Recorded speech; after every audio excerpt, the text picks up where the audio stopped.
Finalmente eu vi o que era um dos filmes mais aguardados do ano, pelo menos pra mim, porque o Venom eu gosto bastante. Carnificina, que vilão foda. Mas mesmo com tudo isso, será que esse filme superou as minhas expectativas? Né? Venom Tempo de Carnificina continua contando a história de Eddie Brock e o Venom e como eles estão lidando com essa relação de corpo e simbiose. Até que o Carnificina aparece na parada e agora os dois têm um grande adversário pela frente. Ok, vamos começar com a melhor coisa do filme? Com certeza foi o Tom Hardy.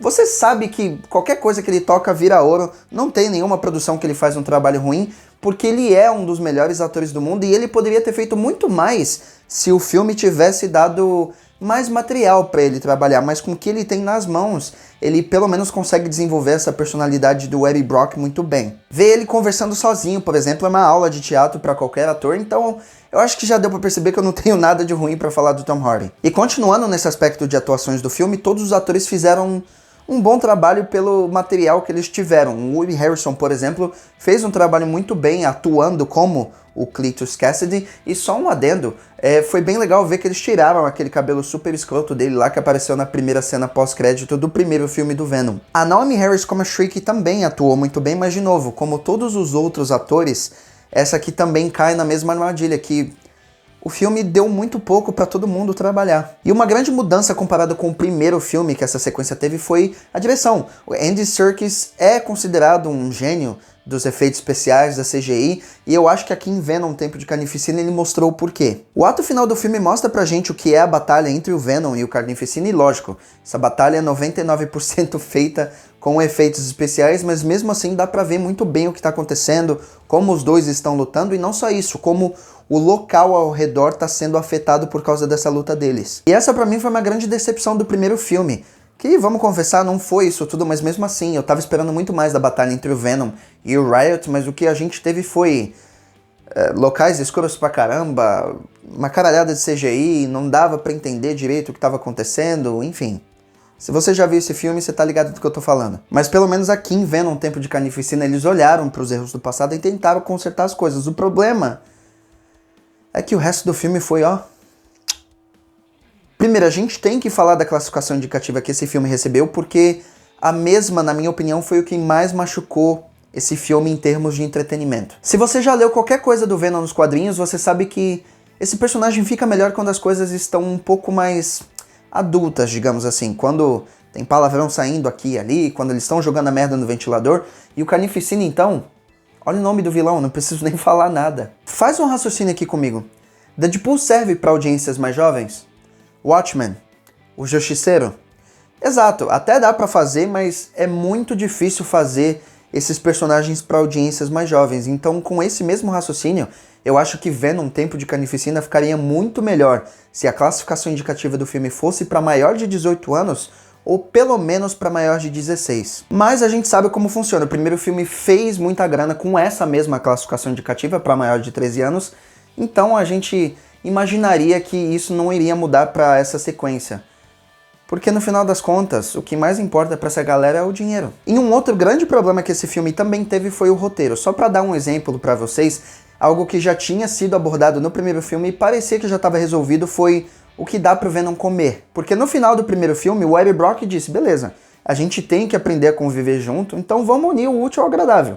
Eu protejo a minha cidade e você come as pessoas más. Mas por algum motivo eles voltam com essa mesma conversa aqui no filme, criando essa tensão super desnecessária entre os dois, sendo que eles podiam simplesmente falar, ó, tá lá, ó, Carnificina lá, esse cara é malvado pra caralho, vai lá comer ele.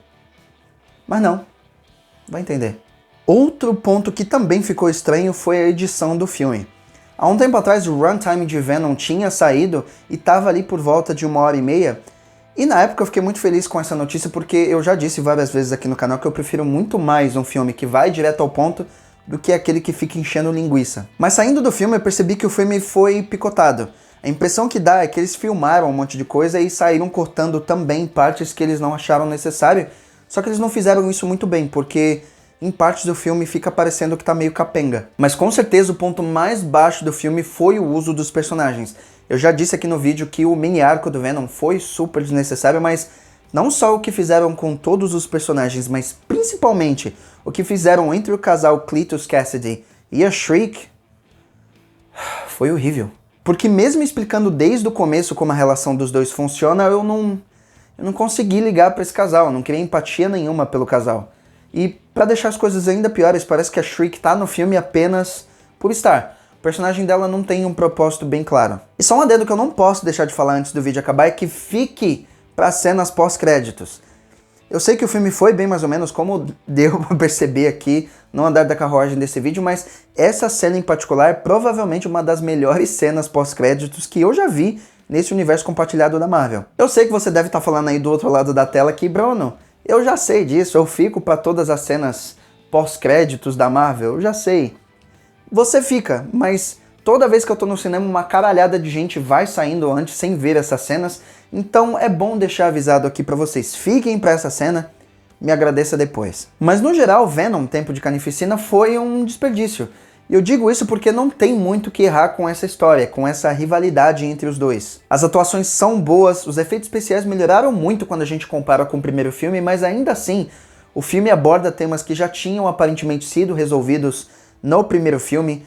O roteiro é bem fraco e não só isso, a pior coisa de tudo é que eles usaram os personagens muito mal. E é por tudo isso que a minha nota para Venom, Tempo de Carnificina, é um 4. O que é uma pena, porque se eles tivessem simplificado as coisas e principalmente tivessem mudado a classificação indicativa do filme, pode ter certeza que esse filme ia ter uma nota muito mais alta. O que é muito triste pra mim, porque eu, como grande leitor de quadrinhos, sempre vou ficar feliz quando essas histórias são adaptadas pro cinema, mas Venom, Tempo de Carnificina me lembra que Hollywood não tá nem aí pra mim ou pra você. Eles só ligam pro nosso dinheiro mesmo. Mas e você, já viu Venom, Tempo de Carnificina? Concorda com a minha crítica? Me diz isso daqui nos comentários e, como sempre, não se esquece, deixa aquele like, clica no joinha que assim tu não perde nada que tá passando aqui no canal semanalmente. E se inscreve aqui embaixo, pô. Me ajuda aí. E o meu nome é Bruno Grande e muito obrigado a todos por assistirem esse vídeo até aqui. E até a próxima. Tchau, tchau.